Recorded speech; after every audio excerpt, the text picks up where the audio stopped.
النهارده الحد الموافق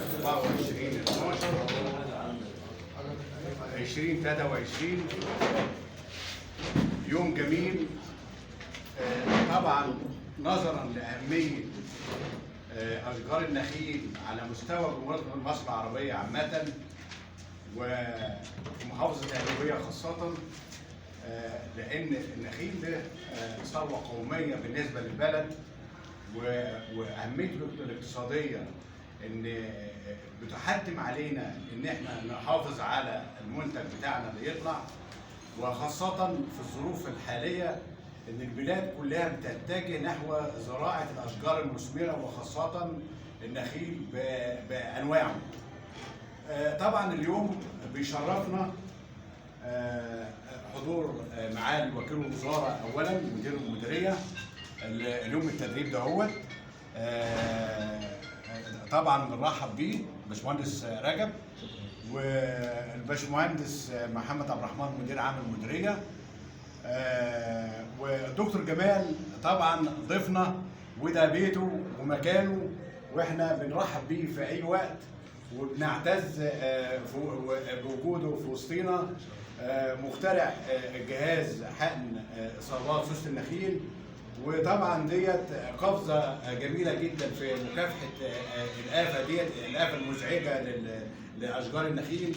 طبعا احنا كلنا كمكافحه كجهاز مكافحه بنتشوق دائما لاي جديد في مكافحه اي افه، فطبعا يا ريت كلنا نهتم بالكلام اللي هيقوله الدكتور جمال، لان اي كلمه هيقولها عن الجهاز الميكانيكيه بتاع تشغيله دي مهمه جدا جدا، وازاي نحافظ عليه وازاي نستخدمه ووقتين نستخدمه ووقتين اعمل له صيانه، ووقتين لو في اي مشكله ان احنا ممكن نبلغ بيها نعمل للجهاز صيانه ويكون على اتم الاستعداد لمكافحه الافه في اي مكان في محافظه القليوبيه.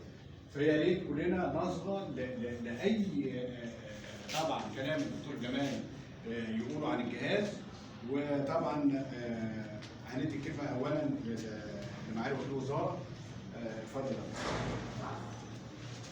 أعوذ بالله السميع العليم من الشيطان الرجيم، بسم الله الرحمن الرحيم، بسم الله الذي لا يضر مع اسمه شيء في الأرض ولا في السماء وهو السميع العليم. السادة الحضور، أحييكم بتحية الإسلام والسلام عليكم ورحمة الله وبركاته. كل عام وحضراتكم بخير، ودائما وأبدا ربنا يحفظ يا رب مصرنا الحبيبة من كل مكروه وكل سوء. ده أهم شيء.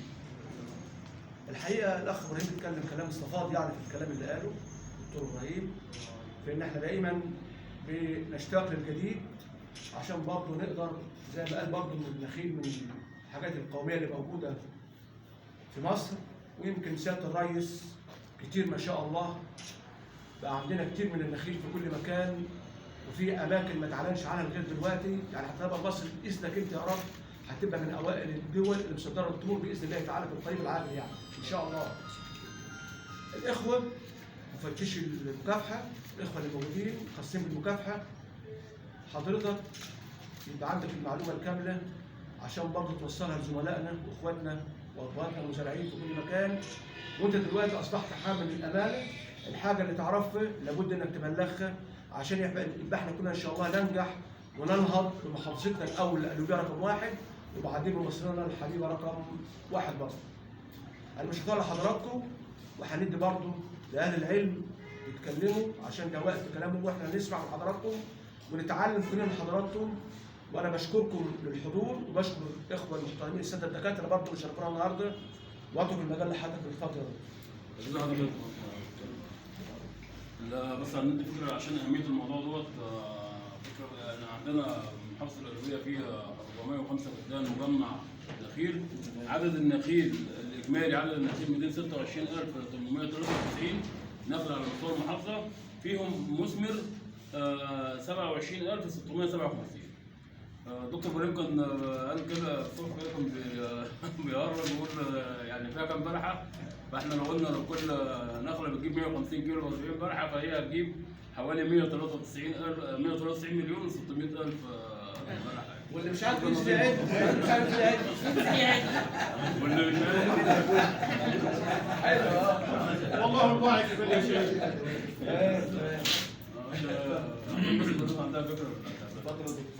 بسم الله الرحمن الرحيم، والصلاة والسلام على سيدنا محمد صلى الله عليه وسلم. في البداية أنا بشكر حضراتكم جميعا الزملاء على المنصة الكريمة، وبشكر حضراتكم السادة المهندسين المكافحة، رجال المكافحة، إن أنتوا جيتوا من مراكز مختلفة في المعاناة اللي في البلد ده. أنا بشكركم، وربنا يقدرني إن شاء الله النهارده نستفيد معلومة مع بعضينا بإذن الله. وان شاء الله المعلومه زي ما حضراتكم بتستفيدوا انا بستفيد منكم، لان حضراتكم اهل الخبره واهل العلم، واللي بتشتغل فيه حضرتك بايدك احنا بنستفيد منه كخبره. فاحنا دايما الموضوع متبادل، احنا بنستفيد ونفيد. فربنا يقدرنا ان شاء الله النهارده وهنقدم ولو معلومه بسيطه. طيب في البدايه يا دكتور نتكلم عن الجهاز على طول ولا ندي نبذه عن موضوع السوسه؟ نبذه سريعه عن السوسه طيب عشان في عندنا مجال ناس جداد في الموضوع. طيب تمام. سوسة النخيل عايزه ايه من النخل؟ في البدايه ماشي اتفضل. في البدايه هي بتعرف النخله ازاي؟ طبعا حضراتكم عارفين الكلام ده، ولكن احنا بنذكر بعدين بس. النخله بالنسبه للسوسه غير مرئيه رؤيه عين، ولكن كل ما في الموضوع هو كرمون ريحه. الكرمون ده بيفرز او بيطلع من 5 اماكن. 5 اماكن دول لو احنا عرفناهم مصادف، طبعا حضرتك بتنزل وتشوف الاصابات. عندي 3 اماكن قاعديه ومكانين قمي. هنشرحهم واحده واحده، ولكن هنعمل حاجه كده بسيطه. لو انا عملت كده، حد يعرف ايه اللي جوه الجوانت ده؟ لو عملت كده عرفنا. طيب لو عملت كده كده احنا عرفنا، بس عرفنا بايه؟ بالشم. ده اللي بيحصل مع النخله. ال5 اماكن اللي اتكلمنا عليهم هو بالظبط زي كده. انا عملت ايه؟ فتحت باب بالشكل ده. انا بس بحاول اوصل الفكره او اوصل المعلومه. الكرمون لما بيطلع السوسه بتعرفه ازاي. ده هيديني معلومه كمان، هي الحشره بتمشي مع الريح، بتطير مع الريح ولا عكس الريح؟ مع الريح. عكس الريح. انا هنا اهو الريح خد الريحه عكس اتجاه الريح، عكس اتجاه انا الريح. الهدف هنا هي ماشيه على ايه؟ على الريح فمشى العكس. بالظبط، عكس الريح بالظبط. فبالتالي ده هيفيدنا في ان انا بحدد المكان عشان اعرف السبب عندي في الاصابه. هل هي جايه من عندي جار من هنا ولا من هنا ولا من هنا؟ تمام؟ ال5 اماكن اخطر مكان، لان احنا بننزل نشتغل في تقريبا في جميع محافظات مصر. فبنشوف الاماكن اللي فيها الاصابه الاخطر من ناحيه استمراريه الكرمون ومن ناحيه اختبائها عن العين. مكان فصل الفسيله. انا فصلت الفسيله النهارده، المفروض في معاملات بعملها. طب لو ما عملتش معاملات، الكرمون ممكن يقعد معايا لحد 15 يوم. السائل ده او الريحه دي نازله.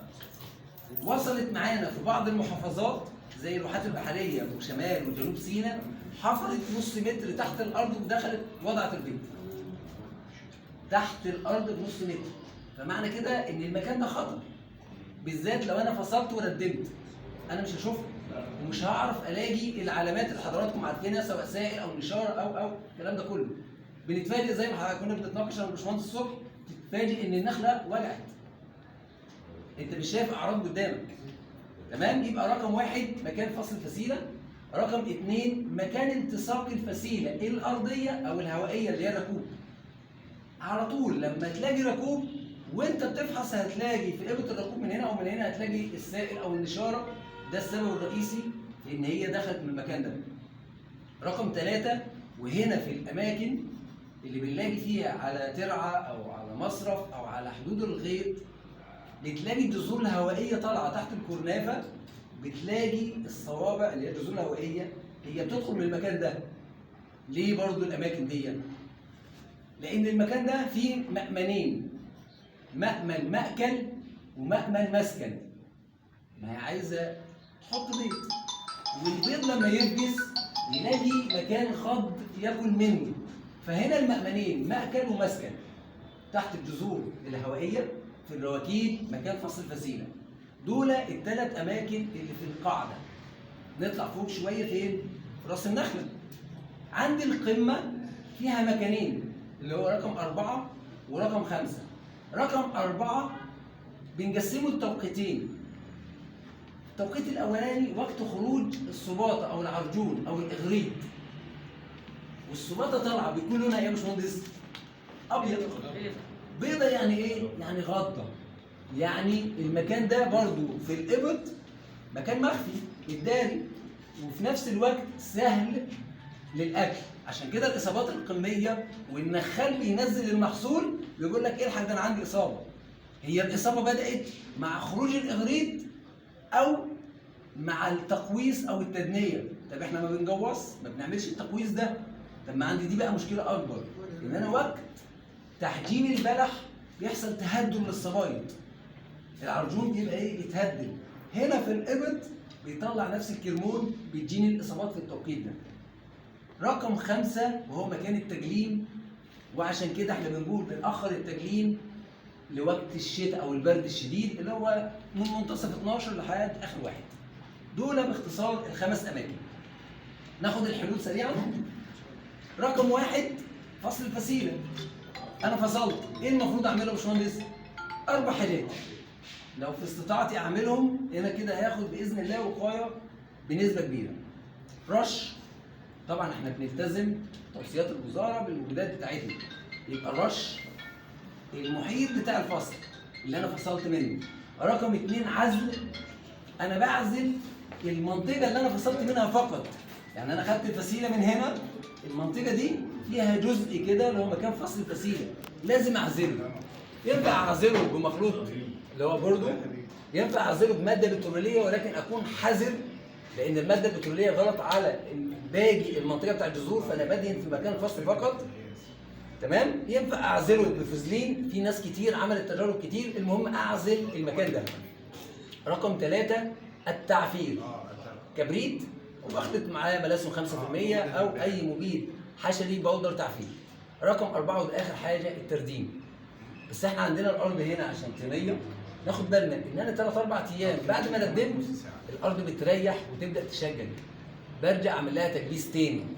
يبقى انا كده بامن المكان اللي انا فصلت منه. عندنا مكان التصاق الفسيله الارضيه او الهوائيه اللي هي الركوب. مجرد ما تظهر عندي فسايل، اي مبيد حشري عندك متخصص رش وتعفير وراه. اعفر ينفع بالكبريت زي ما قلنا، ينفع بالرماد لو عندي رماد اي نوع، رماد الفرن، تراب الفرن، تمام. ينفع بالجير، تمام. بخلط معاه اي ماده سامه، ويفضل رش تعفير ورا بعض عشان استفيد من الماده السام، ان البودر هيلزج عليها اكتر والبقاء هيكون افضل. نفس الكلام في الجذور الهوائيه. نطلع فوق بقى، هنا بقى الموضوع ده اهم، ان انا لازم التزم بالرشه مع بدايه خروج العراجين. ليه؟ لان انا ما عنديش مزارع هيقدر يرش فوق كل شويه، والرش هيستمر معايا كام يوم؟ حد اقصى اسبوع. لكن التعفير بيستمر معايا. فبالتالي مع بدايه خروج الاغاريط انا برش واعفر، بس ما استناش لما السباطه ولا العرجون يفتح. مع بدايه الخروج رش وتعفير. احنا بفضل الله معانا مزارع 5 سنين 0 اصابات، في حين ان في ناس جنبيهم هنا وهنا عندهم اصابات سوسه. بس النخله بتاعتنا غير مرئيه، مفيش كرمون. مجرد احنا لما بنفحص ما بنفحص عشان نشوف سوسه، احنا بنفحص عشان نشوف المسببات اللي بتطلع الكرمون ونقفلها. ده باختصار نبذه بسيطه كده عن موضوع السوسه وازاي بتنجذب. واسف على الاطاله. نبدا في الجهاز ولا في حد عنده اي استفسار في اللي انا اتكلمت فيه؟ تمام؟ تمام. مكونات الجهاز. هنبدا هنا. دي مضخه ايوه. عشان والنبي الجهاز هيرجع وعايزين نشوف. اهو انا هجي لك وهمشي قدام كل واحد وهنشوف مع بعض. دي المضخه بتشتغل بالبطاريه الشحن، مضخه بتشتغل بالبطاريه الشحن. عند الخرطوم ده لسحب المبيد من الخزان. الخرطوم ده طوله حوالي 5 متر لسحب المبيد من الخزان. الخرطوم ده اللي لونه ازرق ده لتوصيل المبيد في البنطه. هنا ده مفتاح لتشغيل الضخ اثناء الحجم. ده الزرار لتشغيل الضخ. هحطه على ظهر. ده بيتشال على الضغط. عندي هنا مفتاحين. المفتاح الاول بيوصل الكهرباء لجميع الدايره، يعني بيوصل الكهرباء للمفتاح ده وللشاحن. لو هشحن بفتح الزرار ده. المفتاح الثاني اللي جنبيه ده مفتاح احتياطي، لو حصل مشكله عندي في الزرار ده بشغل مباشر من المفتاح ده. ده مكان الشاحن، طبعا هو بيتشال على الظهر. نيجي هنا البنطه. البنطه دي مفرغه من الداخل، مثقبه من الامام، فيها ثقب من قدام. الثقب ده هو اللي بيفرغ المبيد في الانفاج. الثقب ده هو اللي بيفرغ المبيد في الانفاج، وعن طريق الثقب ده انا بعمل الدوران اللي هنشوفه ان شاء الله واحنا شغالين. معايا بنطتين تاني احتياطي، لان الجزء ده عشان مفرغ ففي حساس شويه وضعيف شويه، مفرغ معرض للكسر، فمعايا 2 تاني احتياطي. لو لا قدر الله حصل كسر انا بفك الصاموله دي وبركب واحده من دول احتياطي معايا.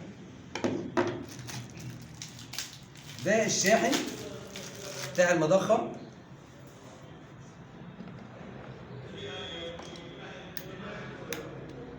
ده المؤشر.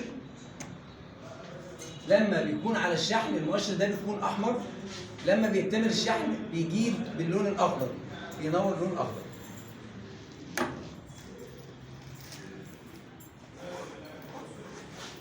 ده شنيور بطاريه.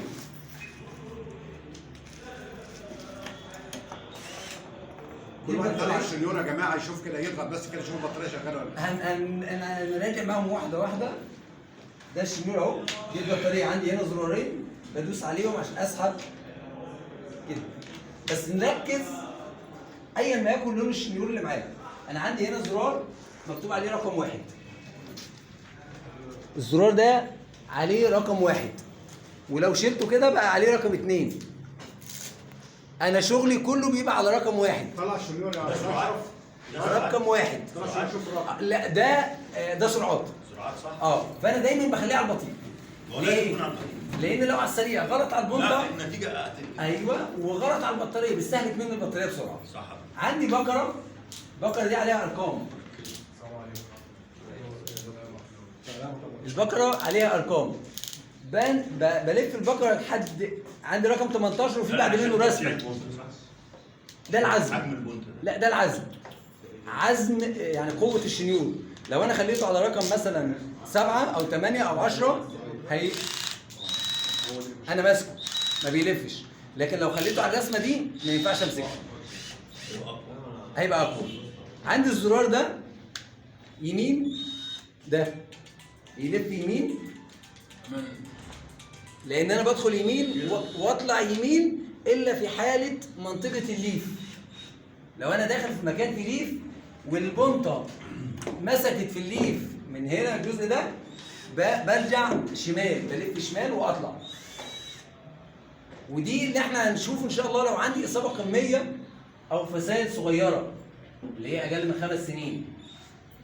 انا ما ينفعش ادخل فيها عن طريق الدخول الافقي، لازم ادخل عمودي راسي من اعلى لاسفل. ليه؟ لان انا لو دخلت افقي او في زاويه ميل انا هدخل للجماره ان الفسيله هتموت او النخله هتموت. يبقى الدخول بتاعي في قوه الجليد، وده هنشوفه ان شاء الله واحنا شغالين تحت. دخولي راسي من اعلى لاسفل في قوه الجليده اللي فيها اعراض الاصابه. بدخل بالشكل ده كده وابدا الدوران والضخ، دوران والضخ. في عمق قد ايه جوه المبيد؟ ده اللي هنشوفه عملي، لان كل اصابه بتحدد لحضرتك العمق قد ايه.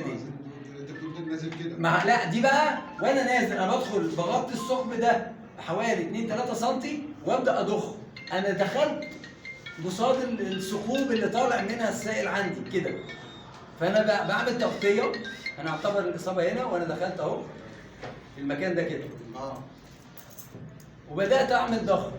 فالمبيد هنا الثقب اتجاهه فين؟ هنا في اتجاه الانفاق بتاع الحشره نفسها، فبتعمل لي تعبئه للمكان ده. لكن لو انا داخل، لو انا عندي الاصابه، نعتبر دي نخله وانا عندي الاصابه هنا. زمان احنا كنا بنعمل ايه يا باشمهندس؟ فوق الاصابه وعلى يمين وشمال الاصابه. ليه؟ عشان المبيد ينزل يجاب الانفاق. طب احنا هنا عن طريق الضغط بندخل في مكان الاصابه ونضغط المبيد في كل الزوايا اللي انت عايزها. يعني المبيد هيطلع فوق، هيطلع فوق وهياخد يمين وشمال وتحت وكل الزوايا بتاعتها عن طريق الدوران ده.